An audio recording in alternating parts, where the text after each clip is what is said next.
Force is what gives the Jedi his power. It's an energy field created by all living things. It surrounds us and penetrates us. It binds the galaxy together.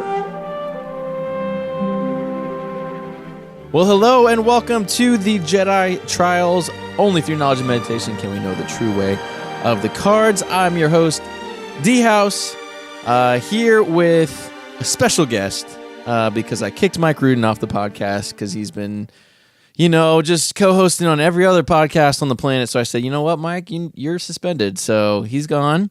Not really, if you're freaking out. I'm just kidding. But for tonight, he couldn't make it on the show, and so I have my friend Landon Dickens here. How's it going, Landon? It's going good, man. Thanks for having me on. So Landon and I have been playing FFG games together for a while. He's a local here in Lexington, and also my next-door neighbor.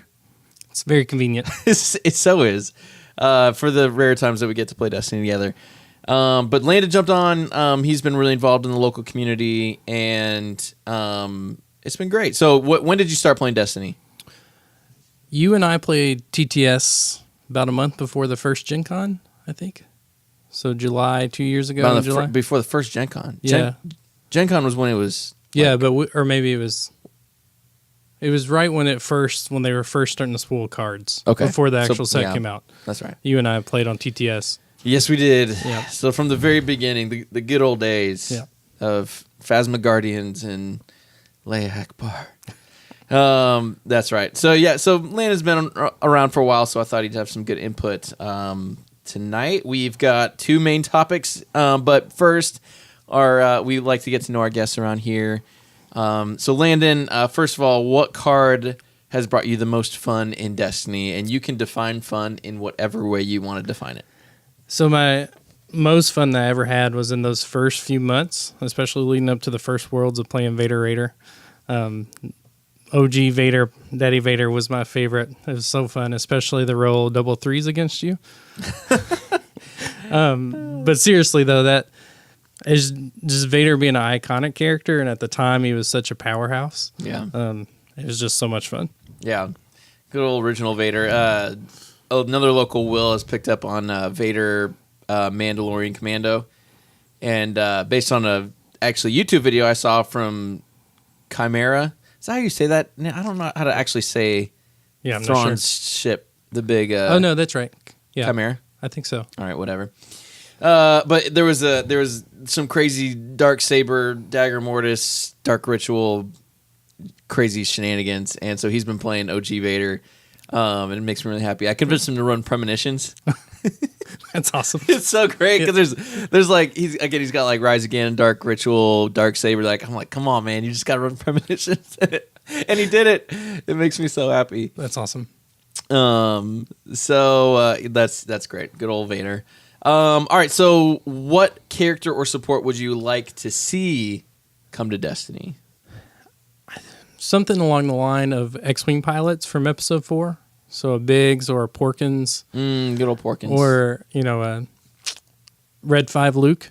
Something along that would be lines. cool, like a Red Luke. Yeah. I love Red Heroes. Yeah. Did you know that? I do know that. Oh. And I thought about that before, but I wish Wedge was a little cheaper and you could run like a Wedge, Porkins, Biggs attack on the Death Star deck. Oh, that'd be fun. That'd be so much fun. Yeah. Hey, I've used Wedge to beat you before. That is true. In Trilogy. That's true. One die, Wedge, Elite Rose, Jedi Partisan. That's a fun deck. Wedge's time will come. Just wait. I think Wedge is good. It's just I wish he was a little cheaper so you could do three name characters. For sure. Well, very cool. Landon, thanks for coming on the show tonight. We'll jump in. I always like to start by just talking about like what decks we're playing right now. We're in this kind of weird season, right, where Nova's done, Gen Con's done, regionals haven't even been announced yet. Right. We're not even close to Worlds. So it's a very much like you can run whatever, and it doesn't really matter unless you're in Europe because you've got Galactic Qualifiers and Nationals and all that stuff. So recently I have been playing. I put together, ever since Legacies, I pulled 2 Saws, and I never played them in Legacies. Like, I always sat there and just like, what do you pair? Like, there was just no... Yeah. Pairing with Akbar, like, it just... I don't know. It just felt... Hera. Yeah, Hera, but I don't know. I know Mike tried Maz in Profitable Connections and did some stuff there. But then they released this 14 elite monster called Cassian, which takes all the focus fires. So I made a Cassian Saw deck, both at elite, mono yellow, screw Kylo, whatever. I'm tired of playing around Kylo, so which isn't huge here. no, like people, I don't know. Except there's a lot of new players with getting the 2-player stat and true. starting with Kylo decks, but That's true. so anyway, so I made this Cassian Saw deck as kind of like a joke, and it's become like my favorite deck. It's so much fun. It hits like a freaking truck. Because if you think about like, I mean, Cassian is always doing that extra indirect, and then Saw has 3 damage sides, a 2, 3, and a crapshoot. Yeah. But if you run enough like high cost stuff, I mean that could be anywhere from 3 to 5 damage itself. And so I have been absolutely loving it because like when you're sitting down across from it, like hey, I've got to kill Cassian. Cassian is such a threat. But Saw in the end game with those indirect sides, when you just have one character and I'm rolling 2s and 3s and stuff like that, it's pretty nuts. So are you playing bigger upgrades or are you playing like a pirate tank? A little bit of both. Okay. I've got the pirate tank in there. I've got 2 Vibro Cutlass, which oftentimes is the MVP. Yeah. And DL44, a Dark Saber. I had the BD1 Vibro Cutter Axe. Is that? Okay. Yeah, the one that removes all the shields before you do the melee. Because my thought was the thing that indirect hates the most is a really shield heavy deck. Right. So I might cut it for like thermal detonators or something more fun. But it has been an absolute blast. I'm running Streetwise, get value all those yellow removal cards, and it's great. I've won many games with no upgrades on Cassian or Saw because their character dice hit so hard. And then I've got like rig detonation to like just do damage out of hand. And the funny thing is, and I won a game the other day on this. So I'm running Maz's Vault because I got all this high cost stuff. So I want to get them out too. I got Maz's Vault and I'm running Outer Rim Outpost. Okay. And so my thought was with running rig detonation, my opponent could get really like greedy and say, I've got Maz's Vault. I'm going to claim, get the extra resource from Outpost, extra resource from Maz's Vault, and then they get their 2. So they're starting their turn with 4 resources, which sounds really great. But in the end game, when you claim early and then you just like, okay, I'm just gonna roll my character dice out and like win. I got Nick to do that. Like, so he had 4 or 5 resources, and he had 3 damage left on his guy, and I just dropped a rig detonation, knowing that was gonna happen. I was like trying to wait for him to claim, like convincing. I just kept passing, wanting him to claim so I could drop that next turn. Are you running Hasty Exit too, just to complete the combo? Yes. Yep. So that one has been really fun. Like, I probably wouldn't take it to Worlds or anything, but if you want to try something with Saw that actually feels like okay, like that's a lot of fun. Anything you've been playing recently? The past few weeks have been busy, so I've just been that Sebulba, Firmus, and Jawa that we played on the YouTube streams So that's out weird. there. Actually, I think the only game I've lost was that first game of our YouTube video. Yes, the Make It Work challenge with Cheer It rookie pilots, right? Yep, exactly. And it's just so weird. How's it feel to know you lost to Cheer It? That's must hurt. I mean, in some ways, it makes my heart happy to know he's out there winning a game. Yep. But it's such a weird deck, and people look at me so weird when I'm, doing the start your engines So wait. and finding imposters. Okay, Sebulba's elite, Sebulba's elite. and then Firmus Firmus is elite. No, he's single die. 1 die, and then, Jawa, and then Jawa, and then the Boonta Eve Classic, and the boot. and then the Mas Espa, the Battlefield with the pod racers. Yeah, and then just going ham on pod racers, and then rolling out. Once I hit Boonta Eve, then I can throw down a planetary, and the planetary counts. All those pod racers are vehicles, so all of them count as damage when it hits the field. There you go. Yeah. I just love that you're running Boot Eve Classic because you might be the first one to ever do that. So I'm still advocating for a whole pod racing themed night. So. yeah. Oh, we totally should. Yeah. The other deck I've just started playing. I only have 2 games, but it's again as the Red Hero advocate. I've been messing with different Rex decks, and I'm trying to say, hey, if you want to really take advantage of his ability, like Weapons Factory Alpha is one you could really abuse. And so I've been running Elite Rose Rex Clone. It's like 28 health and vehicles, and there's so many great red vehicles and neutral, like the Hawk and the T-47 and all this now, especially with the droid tank. They pretty much, it kind of builds itself. Yeah. And I realize like the best red removal card in the game is Pinned Down. Yes. So it makes it a little easier when you're running that. But what's cool is it's like, who are you going to kill? Like, are you going to go after Rose? Are you going to go after Rex? You're going to go after Clone? Either way, it's like, Rex and Clone are pumping out a lot of damage alongside your vehicles too. So if you go after Rose, you slow down the engine, but Rex is taking advantage of that battlefield, and so I'm getting out more vehicles, and so you're not really slowing the engine down. It's interesting, but that's been fun, especially like Rose specials on crate speeders. Like, that's and the Hawk. Yeah, it just feels great. Yeah, it's good.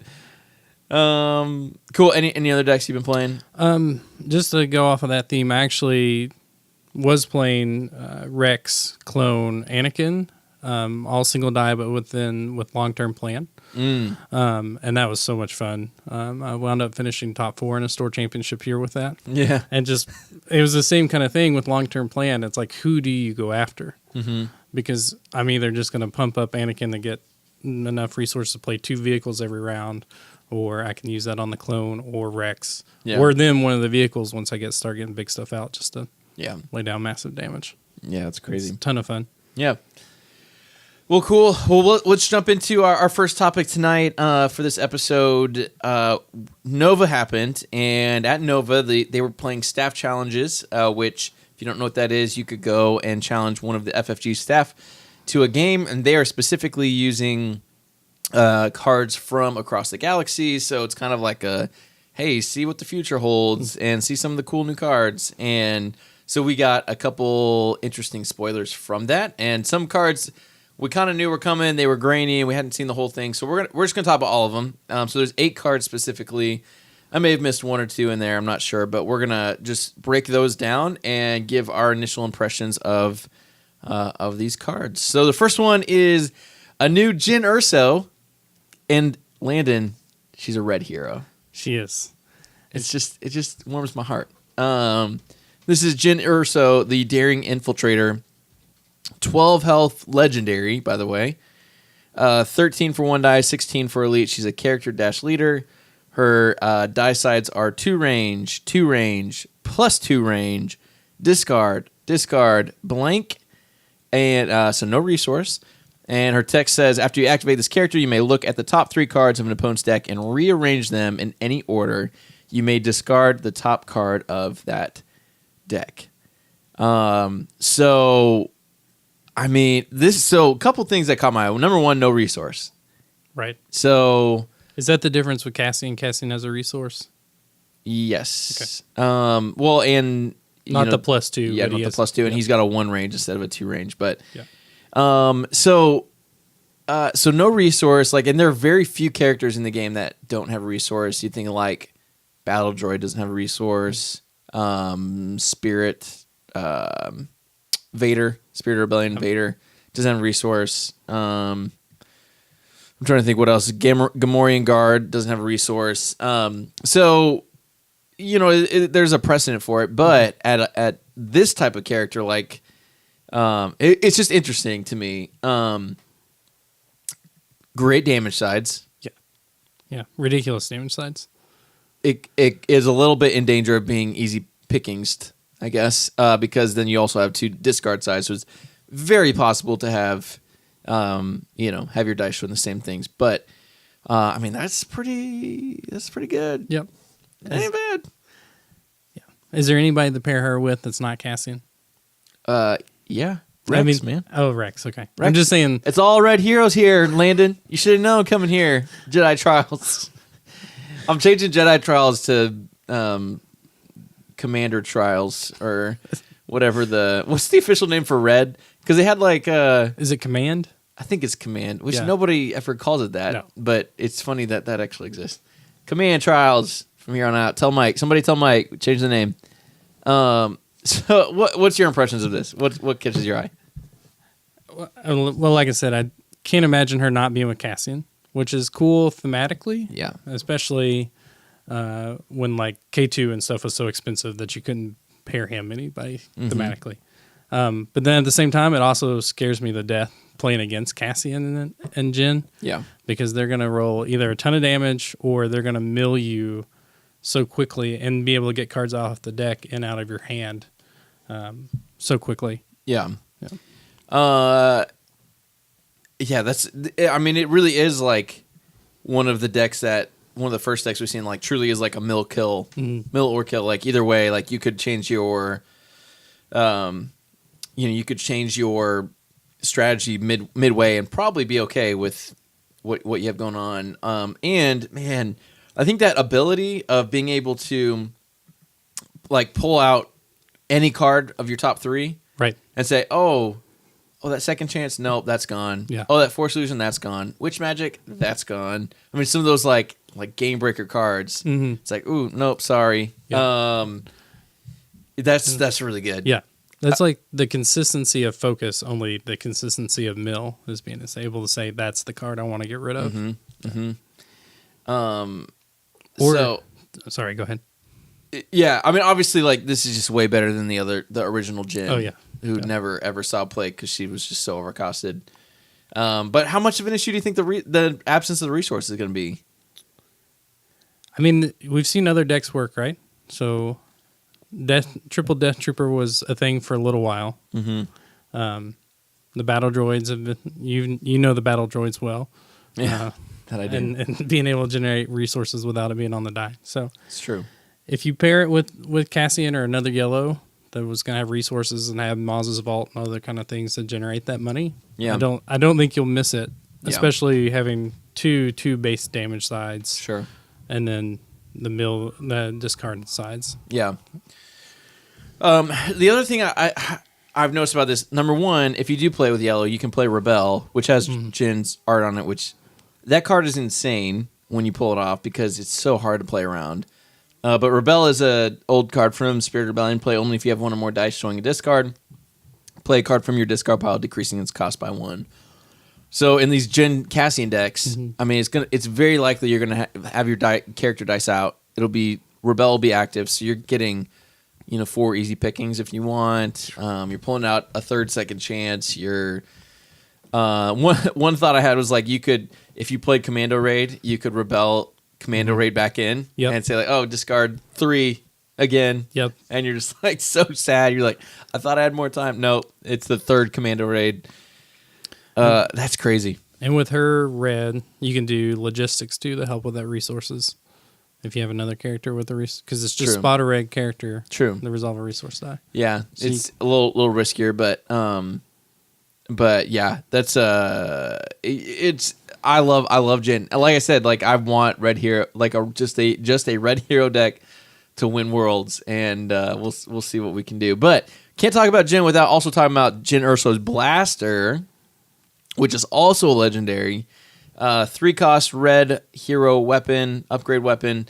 This is unique. It's got die sides of 2 range plus 3 range, 3 indirect, 1 discard, 1 shield, blank. So no resources on that either. It's got redeploy. It says after you activate attached character, you may reroll this die or discard the top card of a deck. If this upgrade is on Jyn Erso, re-roll any number of her character dice. So good. So good. And redeploy. That's what I like to see. Yeah. And it's very similar to the E11 blaster, only most of the sides are better. Except it trades out that resource side for the discard side. Yeah. Yeah. I feel like if you're in a damage deck, you're going to be really sad to see this roll like a shield or something. But it's just so consistent. I mean, so if you even see the shield, you can just re-roll it because of its ability. So I'm just dreaming of those hit and run plays where you have Jyn Erso's Blaster on Jin and you roll out and then you get to re-roll all of your dice and then just resolve them before your opponent can do anything. Yep. Granted, I've mentioned a couple of these cards like Commando Raid, Hit and Run, Rebel. You got to think, this is set 6. So about 3 or 4 months after this set comes out, those cards will not be playable in Standard because rotation will hit and Trilogy will happen, which will make it a little bit more interesting. Like, what do you do without Hit and Run? What do you do without some of these crazy, insane, broken combos? But man, yeah, I love this. I love this weapon. Even if you're not playing Jin, this is one of those auto includes in my mind if you have read Heroes. But yeah, Rex would love it. Yep. Or Clone Trooper. Yeah, I wish Rex's blaster had redeploy. But it probably is too good to have it that way. But it also would get weird where if they had redeploy and then he died, you'd have to get. Well, I guess you'd still have to get rid of. I don't know. Yeah, just with the other ability that he has. Yeah, I think redeploy would just be a little weird with it. Sure. Okay. Any other thoughts on her blaster?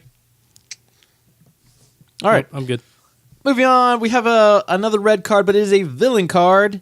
It is the Inferno Squad ID 10 Seeker Droid. It is unique. It costs 1, so this is rare. It's an upgrade-droid, so hello, Afra. Die sides, 1 melee, 1 focus, 1 resource, special. That's right, there are no blanks. And the special says, look at an opponent's hand and discard a card from it. That opponent may take 1 additional action during their next turn this round. So very interesting, right? Like, that's a very unique card, but apparently this goes with I don't play video games. What's this chick's name? Iden Versio. Mike told me how to say it once, but I forgot. So Iden, her ability is, she's a character coming across the galaxy. It's while 1 or more of this character's character dice are in your pool, your opponents cannot take additional actions. So assuming this droid is with her, it's like, oh, they can take an additional action, and then Iden's like, no, you can't. Just kidding. It's kind of weird. Her droid, I've only played the first part of Battlefront 2, which is where she comes from, but her and her droid are like perfectly in sync, even more than like Seven Sister and her droid. Oh, so it's like a secret droid showdown. Yeah. So, maybe you should play Iden with Seven Sister, get all these droids out, and I'm just kidding. That's dumb. So yeah. So what do we do with this? No blanks. It's got 2 look at your hand and discards, 2 focus, and then a random melee and a resource for 1. Do you think the uniqueness comes more from Afra, the danger with Afra, than it does? Because the ability is pretty good, but it's not. Well, thematically, is it just this one droid? Is that the thing? Well, the whole Inferno Squad, I think, had their own droids. I didn't play that far into the game, but I think there's more than just one of them. Okay. Yeah, the flavor text on this, it literally is, I didn't quote, and it's VZ626. What that's flavor text? What is that? I apparently didn't play that I'm far. I'm so glad they included that on here. Thanks. And I think this is great value. I mean, 2 focus sides are awesome. The special, just like to be able to roll that out, hit the special before you roll out another character, get rid of their mitigation, or if they're saving up for that Rise Again or the Dark Ritual. I know obviously we're seeing the Thrawn, Grand Moff, Imperial Palace decks just wreck people's face, just destroying their hand. So you could play this in a Thrawn deck. Yeah, I was going to say, this will fit right in. It'll go right on there and just keep getting rid of stuff. So, I mean, for 1, I mean, that's, and no blanks, that's good value. Yeah, that's all the thoughts I had. Obviously, Afra getting this out for free. Yeah. Good night. Afra is just going to continue to get better and better. As more and more droids come. Yeah. She's just going to exponentially grow. Yep. And then at some point, you can always overwrite these droids if you need something of more value. All right, let's move on. Next one is Improvised Defense. This is a yellow 1-cost support. It is neutral. It said after a die is turned, you may discard this support from play to remove that die. Thoughts?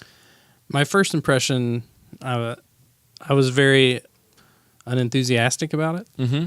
But then the more I got to think about it, that's more like a suppressifier. So it's a reaction on your turn. Yeah. So if you're special chaining Yoda and I can stop that in the middle, Yeah. I mean, that's pretty crazy. And, once I started thinking about it from that aspect, saw a lot more interesting opportunities for it. Sure. Yeah, not just Yoda specials, but focus actions. Sure. We've seen like I said, we've seen a ton of Thrawn and Snoke out there, and a lot of focus sides. So having something out there to be able to take care of that seems pretty good. Obviously, there's some ways to abuse this with docking bay, sort of like the old zombie guard honor guards. And so to be able to get this out for free and then continue to abuse that, but it is a little situational. So you could end up playing a deck where this is a dead card. Yeah. Which feels in standard with 6 sets, like when you're fighting for 30 cards, like unless it's like, hey, I just know I auto lose against Yoda and Snoke. Like, well, I mean, that's not even fair to say because I feel like Yoda and Snoke was the entire top 32 of Nova. So maybe it is an auto include in this meta, but at some point it's like, are you going to risk it? I don't know. But once set rotation happens, yes, it might go up in value. For sure. Because then it's like, these, again, like Yoda and Snoke, assuming they don't get touched by balance or errata, are still going to be a thing. So, but no more docking bay. No more docking bay, but I can stop your wedge turning your vehicle die. That's true. I was thinking about like, I feel like when rotation happens, like trilogy, like the new sets have brought like some great vehicles, but they haven't brought a ton of great vehicle support outside of like maybe Rose.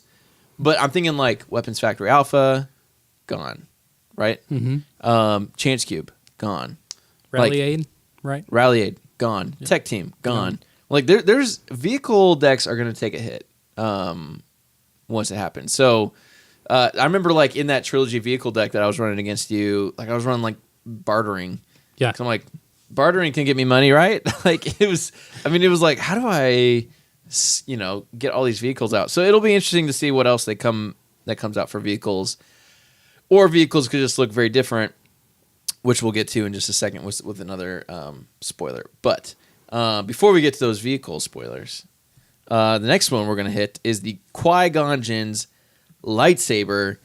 So this is a 3-cost unique upgrade. It is legendary. It is hero, obviously. The die sides are 2 melee plus 3 melee, 1 shield, 2 shield, 2 shield, blank. Text says, after 1 or more shields are removed from attached character, you may exhaust this upgrade to give that character 1 shield. If this upgrade is on Qui-Gon Jinn, you may draw a card. So you hit me, I get it back. Yep. That feels pretty good. Yeah. Because that doesn't say once per round either. It says pretty much every time. Oh, that's true. I didn't even think about that. And when dice are resolved individually, it's like, you hit me for 2. Okay, you actually hit me for 1 because I got the shield back. Oh, you hit me for 2. I get the shield back. So it's like every single one of your die outside of, like if it's a modifier with a base side, it's going to be reduced by 1. Yeah. So... nice. Well, you have to exhaust the upgrade, so you can only do it once. Oh, I missed that. Yeah, I missed that. So Okay, all right. So it's not quite as okay. Yeah. Not as good as I thought. You have to exhaust it. Never mind. But yeah. So, I guess my first thought when I see this is unique upgrade means works with built to last. Yes. Turns it into redeploy because right now it doesn't have redeploy, and that makes me sad. And I've been obsessed with my Kanan Ayla built to last deck, so this is one of those that would be interesting. But with just so many shield sides, outside of Qui-Gon, do you see this being played outside of a built to last or a Qui-Gon deck? Well, new starter set Rey would love it because it's always going to keep her ability online, right? Or sure, yeah. Or it's going to make it extra hard to take her ability offline, I guess. Yeah. And then at some point there was a picture of the the Qui-Gon on the side of the box, but we haven't seen the full view of that yet, have we? I don't think so. I don't remember seeing it. I don't think so. If we have, I apologize. But yeah, obviously there's a new Qui-Gon coming. Yes. So yeah, I guess jury's out on this. I'm not sure. I would definitely play this in Built to Last deck. Not sure if it wasn't Qui-Gon, if I'd run it, but we'll see. Every time I see those like +3 melees, I just think, ooh, guard bait. For another couple months. That's another great point. It's like, holy cow, how much is this game going to change in standard? That's why I only want to play Trilogy right now. Right. Yeah. Like I'm like, I just play Trilogy. I'm practicing for Worlds, like let's play Trilogy. But we'll have to come back to that. Any other thoughts on that? Not on that one. All right, let's hit the Millennium Falcon number 3. Millennium Falcon number 3. This is a 6-cost yellow support vehicle, legendary, with a crazy die. It's 3 range, 4 range for $1, 4 indirect, 2 discard, 3 shields, 3 resources, and says after you play the support, you may search your deck or discard pile for escape craft, and attach it to this support as a mod upgrade without paying its cost. If you search your deck, shuffle it. Pretty cool. Pretty awesome. Let's talk about the escape craft since it mentioned it. This is a 2-cost unique support vehicle. Yellow. It's got die sides of 1 focus, 1 shield, 1 resource, 2 resources, blank. And then it's got a power action. Spot the Millennium Falcon to attach this card to it as a mod upgrade. Discard all upgrades on this card. And then has an action. If this card is an upgrade, it becomes a support. Do not ready it. Okay. So let's just look at the Falcon, okay? Thinking that it is expensive, but theoretically, when you play it, you're getting 2 dice instead of 1. Correct. Go ahead. So I was just trying to think through all the actions and power actions. So I'm guessing the power action is if you draw the escape pod first, and then you can attach it to it. Okay. Yeah. Okay. But also, why? Maybe it's like an extra action, right? Like, it's like, why wouldn't I just roll out the escape craft and then roll out the Falcon? Why would I do the power action to attach it as a mod? Well, you could do it after, right? Can you roll the escape pod and then once you resolve that die, then attach it to the Falcon? Oh, I see. Okay, because on the action it says if this card's an upgrade, it becomes a support. So the other way, you don't get it twice. Right. Yeah. Weird. Okay. Yeah, that makes a lot more sense. Because I was so confused when I saw it. I'm like, why would you do that? But, so 6-cost Falcon. So the die is obviously insane. I mean, the lowest value is the 2 discard. Everything else is 3 or 4. Do you play this outside of like a Hera deck? I feel like Hera is an obvious one. I guess that's what Jeremy Zorn was playing, was a Hera deck where he was getting especially playing the Falcon with the escape craft. Because then theoretically, the Falcon would come back to your hand, but the escape craft would stay out there. Well, I think you'd have to take an action to move it off. Yeah. So resolve the dice and then say, okay, action, move the escape craft off, and then and then put it back in your hand. Yeah. I'm guessing this is Lando's Millennium Falcon from like the Solo movie, since it has the escape craft. Yeah. So you could always play with Lando, Maz's Vault, and just everything you can. Lando. Oh, poor Lando. Yeah. We need a new Lando in this game. We do need a new Lando. Has a special place in my heart. Yeah. And I tried to make was it Spirit or Empire? Empire. I tried to make him work many times. Yeah. You were running the new hotness of the Lando Yoda mill deck. I did. At the very end of Legacies. Yeah, I took that to our first store championship that we had. Yeah, that's right. Yeah, and I had a lot of fun with it. Yeah. But like I said, Lando has a lot of meaning in my heart. So yeah, I always want to see him work. Yeah, we need a new Donald Glover. Yeah, and a Hawaiian shirt or whatever it was he had on at the end. So I mean, like I said, so vehicle support, like without Weapons Factory Alpha and Chance Cube and all these things, like $6, man. Woo! Yeah, I mean, Thrawn Snoke could get that out. But oh wait, there's a hero. You got Rose.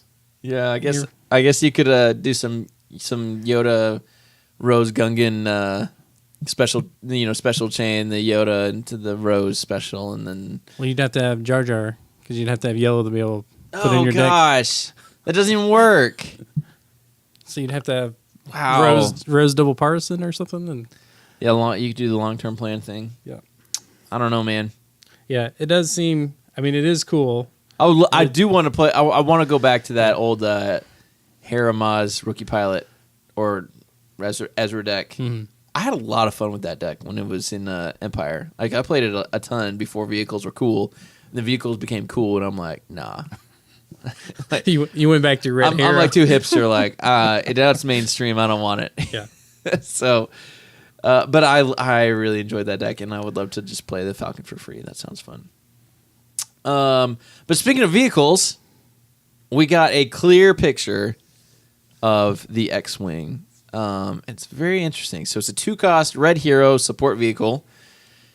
Die sides are X range for $1, X indirect, 1 disrupt, 1 shield, blank. The text says you can include up to 4 copies of the support in your deck. The X on this die is equal to the number of copies of the support you have in play. So if you have 1 X-Wing, it's 1 range for $1, 1 indirect. You get 2, everything goes up. 3, 4, you're living the dream. So you have 4 of these bad boys out. Yeah. Woo!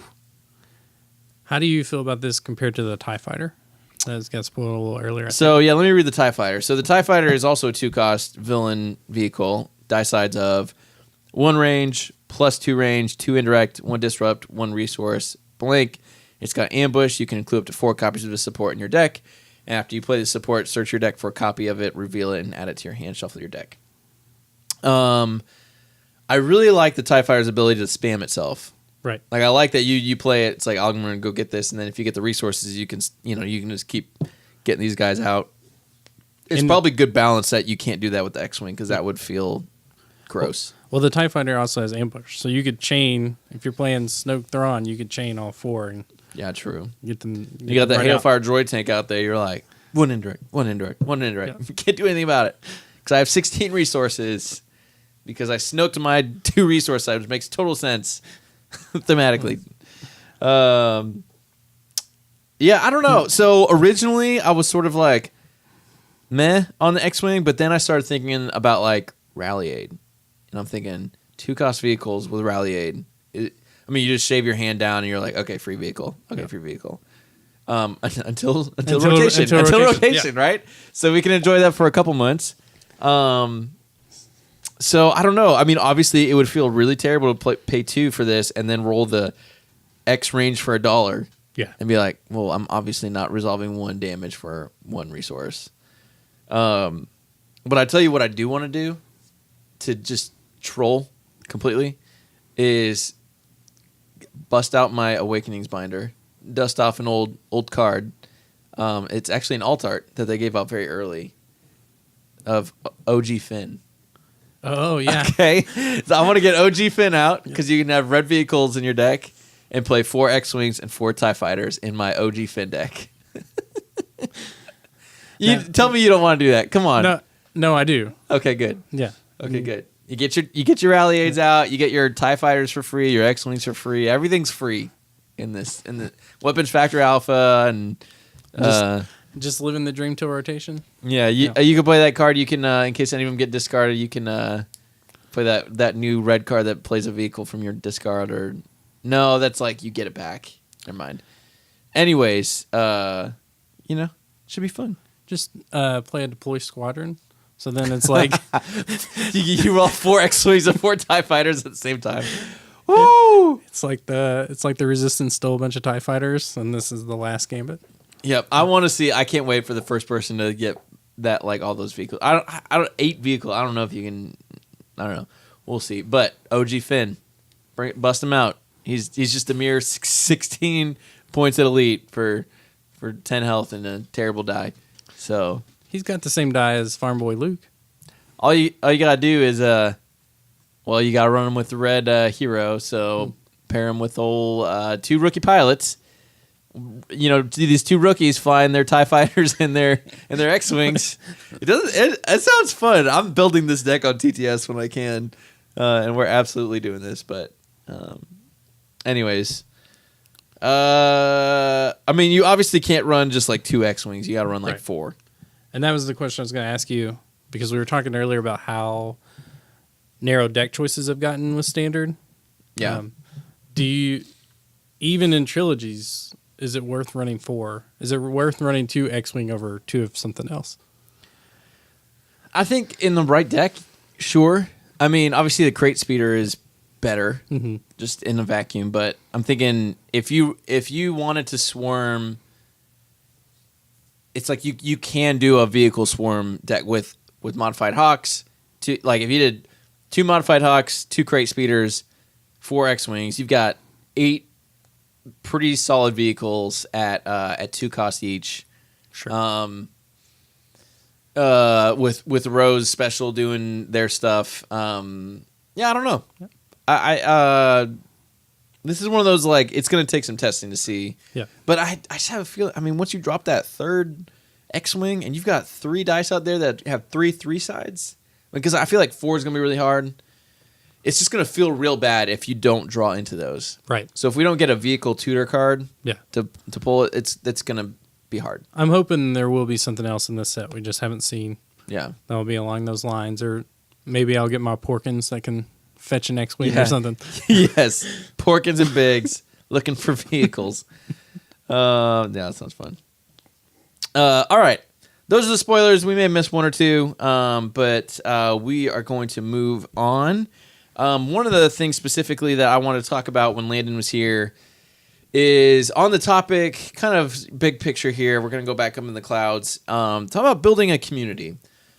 So I think one of the things that we miss sometimes playing these games is a lot of us, especially if you're listening to this podcast, you probably play a lot of Destiny because you use your free time to listen to people talk about Destiny, and we're very grateful for that. Now, hear me on that. But sometimes we forget that not everyone is like us, and not everyone cares about it as much as we do. And while we play on TTS because it's convenient and simple, we cannot stop building community in our local stores. We absolutely have to keep inviting new players to the game, because if we don't keep making environments where new players can join the game will fizzle and die. And none of us want that. And so we need to make the game accessible to new players as often as possible. I think there's this old question of, well, is it the store's responsibility to build community, or is it the player's responsibility to build the community? My answer is yes. Yes, both and, absolutely.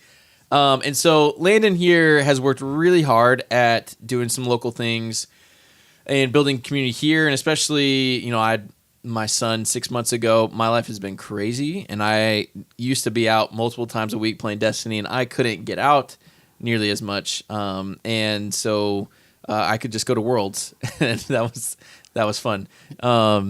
But so Landon has really picked it up, and I think we've kind of tapped into something really unique and successful, and so we want to pass along. I've talked about it briefly on the podcast before, but Landon's really the one who kind of spearheaded it, so I wanted him to be able to speak into that. But so Landon, why don't you jump in and maybe talk a little bit?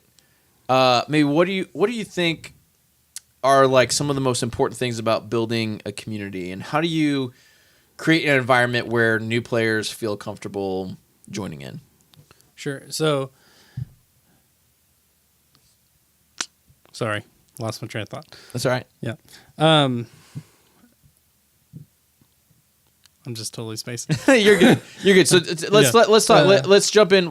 Tell me what you did. Yeah, that might be. Tell me the specifics. Talk about specifically what you did in the store, and how you worked with the store, what you created for new players. So we partnered with a local store here that was interested in starting to running some Destiny events, and working with the manager there, we came up with what we called the Starter League. And so what that was is each player could either bring or buy from the store either the Luke and Boba starter. First week, Luke or Boba. Sorry, you just needed one. Yeah, one or the other. You bought 6 packs the first week, and then after that, you were able to buy 3 more packs if you wanted to. And that was your limited card pool that you had to build decks each week. There's more like drafts, so there was no hero villain restriction. We did stick to color. We did stick to 30 card decks, and you couldn't have more than 2 of. Just to limit a little bit of the craziness. And then each week, there was actually no limit to the number of games you could play in a week. There was only a limit. You could only play another person one time per day. They get league points, and that was in the store. So I could schedule, say, hey, I got a lunch break on Wednesday at noon. I could meet Nick and play a game and get league points just for playing in the store. Yep, But I could only get points for one game. Right. Yep. Yeah. You guys could play as much as you wanted, the practice, but only one game counted. And then with that, though, we made sure that you just got, I think it was 2 points for a win and 1 point for a loss. Yep. So as long as you were coming out and playing games with different people and meeting new people, you were staying high in the standings. Yeah. We did do some prize support based on where people finished up at the end. We gave away we made some really cool poker chip power action tokens that everyone got for signing up, just as a, thanks for playing with us kind of thing. And yeah. I think a lot of people really liked it just because it was very different than anything they had seen before. And then we just kind of rode that out. And then at the very end, we did a tournament with just that card pool, everybody bring the best deck that they had. And then we just kind of did a closing ceremony tournament. Yeah. So this launched the week before Way of the Force came out. Yep. So there's like 1 week, and then Way of the Force came out. So people could buy Legacies packs or Way of the Force packs. And eventually they opened up to any set and said, hey, you can buy any set you want and add to it. And I think we went for 10 weeks. We did. Yeah. Right. It ran for 10 weeks. Yeah. So I guess, looking back on what happened, what did you like about it? And maybe what would you change if you were going to do it again? The awesome thing about it is we started having probably the biggest turnout for events that I had ever been a part of here in Lexington. Yeah. We were averaging 16 to 20 a week, which was crazy for us because before that, I think I've been at a draft that had 14 people. Yeah. Even store champs have been that high. And Lexington, we've got 200,000 people in the city. Yeah. A little more than that, colleges in town or whatever. Yeah. But I mean, we're not a big city by any means. So sometimes you compare this to like other kind of bigger areas, and I was like, man, comparably, that's a pretty significant number. Because we ended up with 25 to 30 signed up for the league, and then 15, 16 people were showing up weekly, depending on work schedules. A lot of times, like I couldn't make it, but there was a significant showing, and a large percentage of those people are brand new to Destiny. Yes. Yeah. Yeah, we had several people that either were from other Star Wars games or FFG games, or just was off the street, friend invites. Come check out this game. You have a limited card pool that you need to get into. And it's okay that you've never bought anything before. Yeah. So I had 2 or 3 people that were slightly interested, and this was a great gateway to get them into the game, see if they liked it, feel like they were on the same level as everybody else. Yeah. Yeah. Yeah, it was crazy. Like everyone kind of took it upon themselves, and we could sort of issue a challenge too to the local players. Say, hey, who do you know? Who's one person you can invite to come check this out, whether they play a game or not. And yeah, we had some huge numbers showing up. And what's cool to me is that not all of them, but pretty much majority of these brand new players are sort of carrying a lot of the local meetups now. We've got some Thursday night stuff happening, and these guys, they're all brand new, and so they pretty much only have 2 player starter set and some legacies and Way of the Force, and are sort of carrying the local scene right now. So one of the things that I really liked that we did was start this, what I'm going to call an escalation league. So if you played X-Wing, you kind of know escalation tournaments where you can, each round you add a certain amount of points to your list, and eventually by the last week you have this crazy list. We started right at the release of a set. So anytime a set's going to release, there's a lot of hype for it already. And this is a great way to say, hey, you can slowly build your collection if you get this starter deck, and then it's gonna be like $10 a week. So, and sometimes if you don't want to spend that money, you don't have to. You can just play with whatever you own. That's totally okay, and you're still gonna get points for losing. Our good buddy Blaine ended up getting second place in the league, and he had like a 25% win rate or something. It was like, I think he was like 5-16 is what he finished. I think it was 7-21 was the Oh final. wow, okay, Yeah. So I didn't see that final list. So like, I love like Blaine. I love Blaine, and I'm so glad he just like grinded out games and ended up in second place, even though he lost the majority of his games. And I think he would say like, yeah, he had a blast and he would do it again. And so there's a little bit of like, the reason I want to talk about this is like keeping in mind like Across the Galaxy coming out in less than 2 months. I think this is a really easy thing to pull off in your local store. And if you get each of your local guys to say, hey, just invite one person to do this thing, the barrier of entry is super low. Yep. You just have to own a starter. We talked about potentially doing the Rivals kit instead of the starter deck. Yeah, and I see there's pros and cons to each. The pro for me, in my thought, with the Boba and Luke is that even if they just get the starter in the first 6 packs, they could play a trilogy game. They might not be competitive, but they could play a 30-card deck against another person. Yeah. Where with the Rivals deck in 6 packs, it's going to take you longer to be able to build a legal deck. Yeah. Yeah. I think the one thing we saw was like Marcus, for instance, like brand new to the game, he opened his packs and all he did was open blue characters. Yeah. Like he didn't get upgrades or anything, just blue characters. So he only had blue characters, didn't have enough like other blue cards to really make a deck. So he had like a 20 card deck like 1 week to start. And so it was a little tough like cuz he didn't have options for other character combinations. Yeah. Or like Jay had Rex's Blaster and I forget a few other really good red cards, but he was 5 or 6 weeks in before he opened a red character. Yeah. Yeah, so Rivals gets around that a little bit, and that's what it's designed for too. Yeah. And so you can make the call on that, but yeah, I totally agree. Like with the starter decks, it's like, hey, you immediately have a deck you can play. Yeah, and another positive point of the Rivals though is it does allow them to buy one product and they can participate in the league, and then they can participate in any drafts that you do. Yeah, and they already have that Rivals kit to do both. Yeah, which is a good thing for it. So. Yeah, for sure. So I was really encouraged to see the results of this. Again, we added 8 to 10 brand new players in the course of this league that I'm very excited about. And I know we've already talked about, hey, when Across the Galaxy comes out, how do we do this? I think we said we decrease the length, maybe not do 10 weeks. Yeah, 10 weeks is a little long. 6 to 8, somewhere in there is probably what we'll shoot for next time. Yeah. The other thing, too, I talked a little bit that we gave out prize support based on standings, but I think, and me and you have talked about this, the next time we'll change up the prize support a little bit so that people are getting stuff when they show up to participate.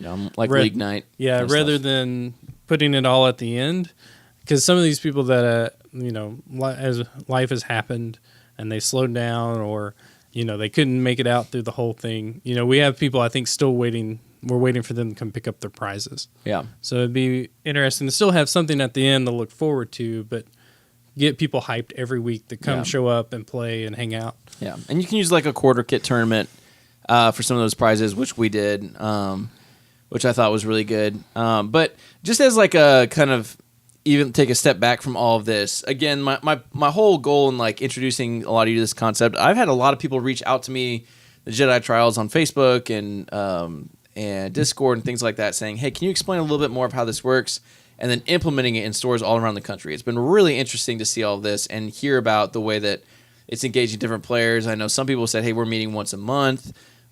Some are doing a shorter season, different things like that. Take this for what it is, edit it, let us know how it's going. But my point is, it is all of our responsibility, in addition to the stores, to foster community. And so I'd encourage all of us to think about, hey, who do you know is on the fringe of gaming that you can invite in, and how can you make it the easiest way possible to get in? And I think like we've even been thinking like, because we're all hype on Keyforge too, it's gonna be really easy to invite people to play Keyforge because it's $10. Yeah. And so there's a little bit of that barrier of entry of, instead of saying, hey, there's 6 sets, go buy all the 6 sets, what can you do to make that easier? So one of the things that we do here locally is that some of the veteran players have done is called the community box. Why don't you explain a little bit more about that? So the community box is primarily made up of commons and uncommons. And at this point, we have cards in there from all 5 sets that as we get extra cards that we already have our playset of, or, you've got your 10th card of something from a draft. We put it in the box, and then when new people show up, or if someone's there deck building on a night and they're like, oh, I wish I had this card, I haven't opened it. It's like, well, let's go look through the box. Mm-hmm. And anything, it's there. Anytime anyone wants to look through it, grab cards from it. And it's really helped new people feel like they can build the decks they want to build without having to try and chase down an old Awakenings pack or, shop on eBay for singles or something like that. Yeah. Like our buddy Nick, he's brand new. He really wanted to play Mace, and he got his Mace Windu just because it's his favorite character. But he lacked some things like guard and force misdirection. Yeah.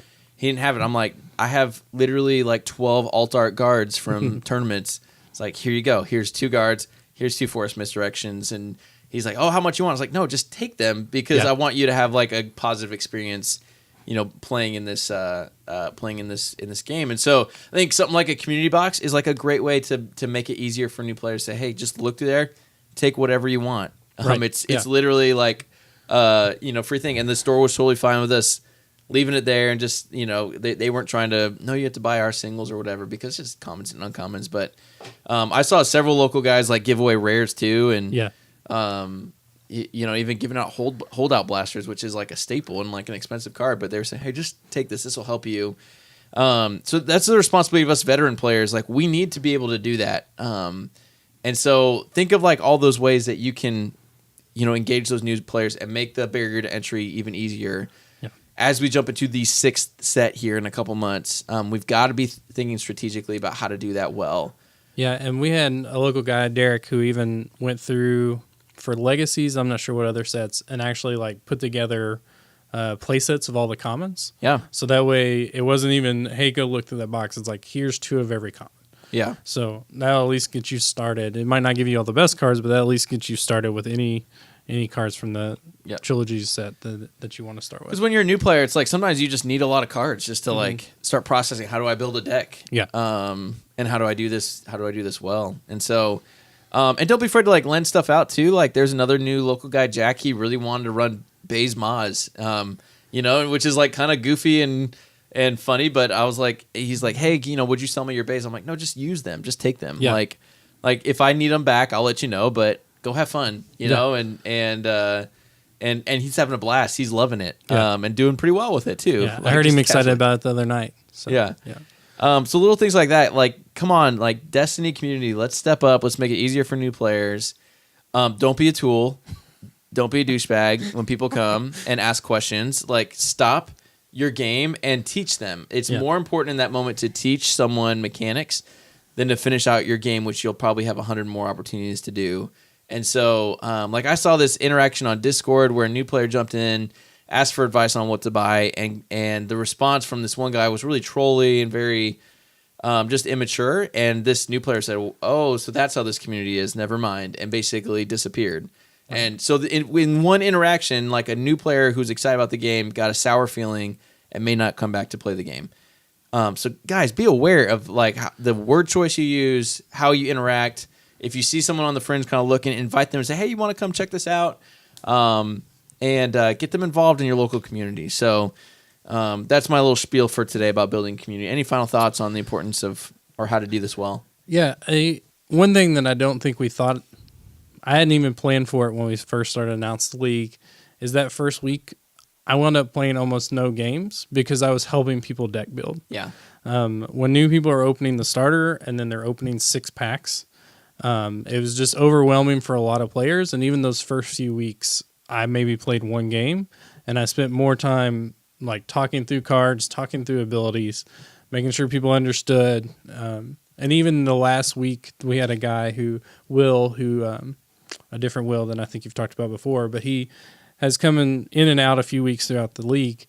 And then I spent the time before the final tournament helping him put together his deck because he was still new and still learning, and he had opened a lot of awesome stuff, but he didn't know how to basically make the puzzle pieces fit. Yeah.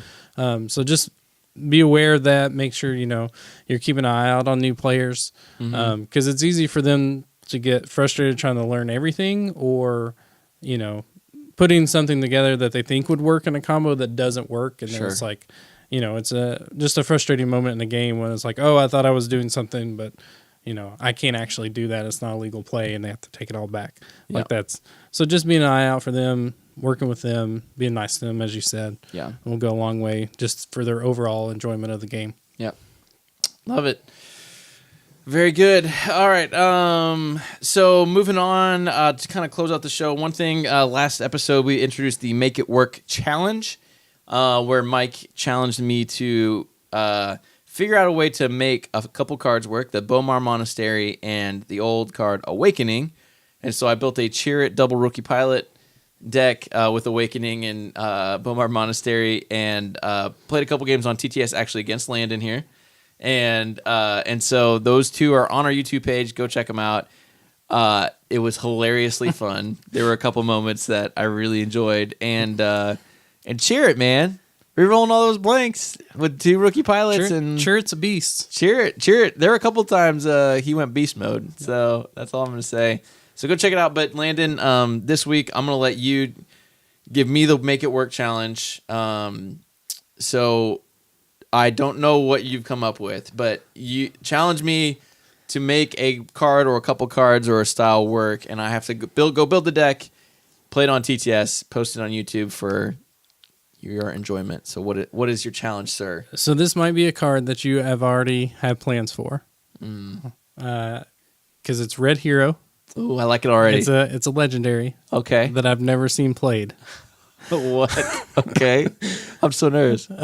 But I feel like you should figure out the counter to Thrawn Snoke Grand Moff. Okay. With Rebellion Leader. Oh, I forgot about that card. I don't even know what Rebellion Leader does. So that's bad. It's a unique title upgrade. Costs 4.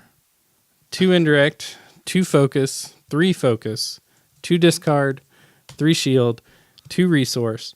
With a power action, remove an opponent's die showing the same symbol as one of your die. Okay. That's some weird stuff. 3, 2. Okay. All right. I mean, you got 5 different symbols to start the power. You know what? But it is Red Hero, so this makes my heart sing. Who the heck do I mean, that's some good focus sides. Yep. And you can focus into the symbol to do the power action. That's free removal every round. That's a pretty good card right there. Yeah. I feel like everybody dismissed this card when Legacies came out. It was the instant like, oh gosh, it's unique red character only. Yep. Oh, sorry. Why? Why would they do that? Why can't Cassian be the Rebellion Leader? Why isn't Cassian red? That always bothered me too. Yep. Imagine if Cassian was red. Would he be played as much as he is right now? Without access to easy pickings and Entangle and Rebel and Second Chance and... That's true. Then you get Commando Raid and Logistics and some other things. All right, Rebellion Leader, unique red character only. This is going on Boss Nass. I'm telling you right now. This is happening. Making the Gungan deck. It's coming. All right, I'm excited. All right, I will make this work, and I will film some TTS videos and send it out there to see if we can do this. I'm already thinking of like Baze because I just did Chirrut, so maybe I should make Baze the Rebellion Leader. You should do K2SO. K2SO Rebellion. Oh my gosh, there's so many bad red unique characters. Come on, Mon Mothma. New Gen. No, I'll just use New Gen. New Gen Cassian. That's not legal yet. Oh, come on. All right, fine. All right, I'll make it work. We'll report back, and we'll see what happens. That's it for our show today, guys. Be sure to check out Producer Dave's show, Inside the Force. They've got some cool Star Wars fandom content on there. And just know, whether you're listening to this on iTunes or YouTube, there's lots of other ways to listen to our show. You can pass it around, and if you can give us a review on there, that's always helpful too. We're on Twitter at The Jedi Trials, Facebook.com/The Jedi Trials, Patreon.com/The Jedi Trials. Really appreciate those who are supporting our show. It definitely helps. Every dollar is assisting us in keeping the show going. So thank you for that. And then our YouTube channel is youtube.com/The Jedi Trials. Landon, thanks so much for being on the show today. You're so much better than Mike. It's like not even comparable. I will say that I often go to Mike for advice on mill decks. You would. Freaking Mike and his mill decks. All right. Well, again, thanks for coming. This has been fun. Everyone, thanks for listening. May the dice be with you. You've taken your first step into a larger world.